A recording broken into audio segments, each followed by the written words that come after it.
The next theorem is, for all a belonging to B, a plus 1 is equal to 1 and a dot 0 is equal to 0. Again मैं ये कराऊंगी और कह दूंगी principal of duality के साथ ये भी हो जाएगा. तो will start with this one. a plus 1 is equal to a plus 1 dot 1. 1 के कारण एग्जिस्टेंस ऑफ 1. 1 की जगह आप लिख सकते हैं a plus a बार. अब डिस्ट्रीब्यूटिव लॉ लगा दीजिए, इतना बन जाएगा. ये बन गया a bar because a1 into a bar is a bar. a plus a bar is 1. सो मैंने प्रूफ कर दिया a plus 1 is equal to 1. सो प्रिंसिपल ऑफ डुअलिटी के साथ दूसरा वाला पार्ट भी प्रूव हो जाएगा. अगर आता ही दूसरे वाला पार्ट है तो अब डायरेक्ट उसका प्रूफ कर दो. ये करने की जरूरत ही नहीं है. पहले ये थोड़ा करोगे, ये करके फिर प्रिंसिपल ऑफ डुअलिटी लगाओगे. You will directly prove this one. Example number, अब थ्योरम नंबर 4 है आपकी, जिसमें आपने प्रूव करना है कि element 0 and 1 are distinct and 1 का bar is equal to 0 and 0 का बार इज इक्वल टू 1. पहले 0 एंड 1 को डिस्टिंक्ट शो कर दो. 0 एंड 1 को डिस्टिंक्ट शो करने के बाद ये शो कर दो कि 1 का बार लिया, 1 का कॉम्प्लीमेंट लिया, 0 आ गया. 0 का कॉम्प्लीमेंट लिया, 1 आ गया. ठीक है, तो स्टार्ट करते हैं. 1 एंड 0 होते क्या है? Is equal to a is equal to 0. तो हमने डिस्टिंक्ट प्रूफ करना है 1 एंड 0 को. मतलब 1 इज नॉट इक्वल टू 0 या 0 इज नॉट इक्वल टू 1. हम उल्टा करेंगे, हम एज्यूम करेंगे, सपोज करेंगे 0 is equal to 1. It means the above statement is satisfied only if a is equal to 0. But we know that there are at least 2 elements in B and thus 0 is not equal to 1. तो ये वाली जो statement है, ये दो, अगर 0 और 1 equal हैं, जो अबव स्टेटमेंट है ये तभी सेटिस्फाई होगी जब a 0 होगा.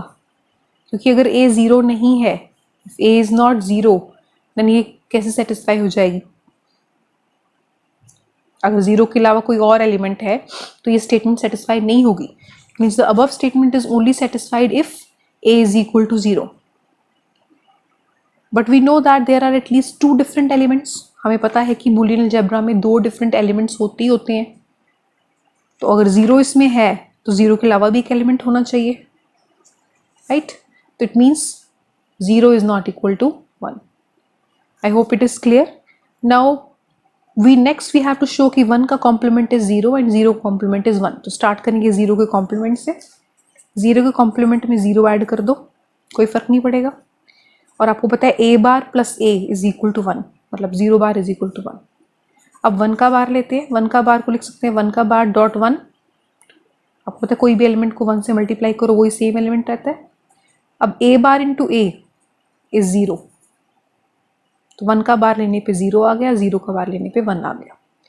This was your theorem number 4. Next is theorem number 5. For all a belong to b there exist a unique a bar. मतलब हर एक एलिमेंट a के लिए उसका यूनिक a बार एग्जिस्ट करता है, उसका यूनिक कॉम्प्लीमेंट एग्जिस्ट करता है. आपको ये शो करना है. तो यूनिकनेस शो करने के लिए मैं एज्यूम कर लेती हूँ कि एक कॉम्प्लीमेंट की बजाय a के 2 कॉम्प्लीमेंट्स हैं. 2 कॉम्प्लीमेंट हैं. कौन से? a1 बार, a2 बार. तो मेरे को प्रूफ क्या करना होगा? That a1 bar is equal to a2 bar. अब 2 कॉम्प्लीमेंट्स हैं, मतलब a कॉम्प्लीमेंट a1 बार 1 बन गया, ये भी 1 बन गया, ये 0 बन गया, ये भी 0 बन गया. ठीक है. a1 बार को a2 बार की इक्वल शो करने के लिए I am going to start with a1 bar. This is equal to 1 into a1 bar. अब 1 की जगह मैं लिख दूंगी a प्लस a2 बार, क्योंकि एलिमेंट प्लस उसका कॉम्प्लीमेंट इज इक्वल टू 1.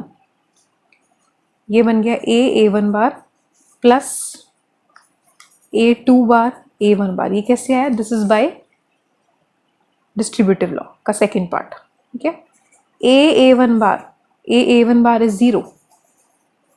ये देखिए a1 bar is 0. a2 bar a1 बार बच गया. दिस इज इक्वल टू, अब 0 की जगह आप लिख सकते हैं a2 बार. है, इसमें से A2 बार रह गया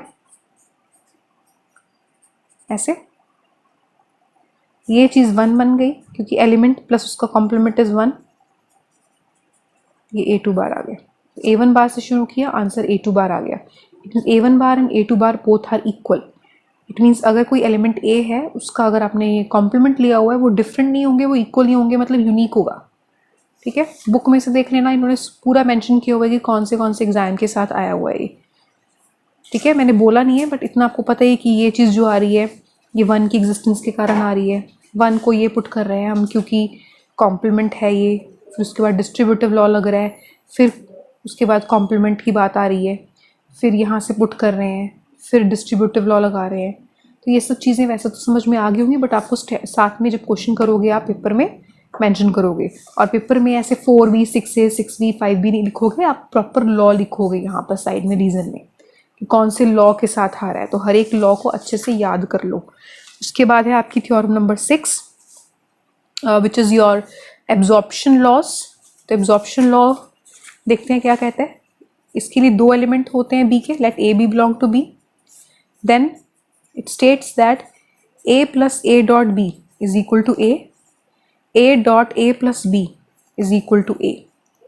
ठीक है, तो ये एब्जॉर्प्शन लॉ हो गया, a plus a dot b is equal to a। दूसरा पार्ट है a dot a plus b is equal to a। ठीक है, तो स्टार्ट करते हैं इसके साथ, फर्स्ट वाले के साथ, a plus a dot b। इसको लिखेंगे हम a की जगह a डॉट 1। ठीक है, a की जगह लिख दिया a dot 1, existence of unit. ठीक है, इसमें से a बाहर निकल के 1 प्लस बी बन गया, ये आ गया आपका distributive law, second part 5b। ठीक है, 1 प्लस बी की जगह हम लिख सकते हैं 1। ये अभी अभी आपने थ्योरम थर्ड करी है, उसमें आपने प्रूव किया था एलिमेंट में 1 ऐड करो 1 आ जाता है, 0 मल्टीप्लाई करो 0 आ जाता है। तो मैंने यहाँ पर एलिमेंट में 1 ऐड किया है, डी एलिमेंट में 1 ऐड किया है तो 1 आ गया। ठीक है, अब a dot 1 is equal to a, it means a plus a dot b is equal to a। ये फर्स्ट पार्ट एब्जॉर्प्शन लॉ का प्रूव हो गया। सेकेंड पार्ट प्रूव करने के लिए आप प्लस और डॉट को आपस में इंटरचेंज कर सकते हैं प्रिंसिपल ऑफ डुअलिटी के अकॉर्डिंगली। तो ये बनेगा, यहाँ पर डॉट आ जाएगा, यहाँ पर प्लस आ जाएगा, इतना आ गया। So by principle of duality second part also proved.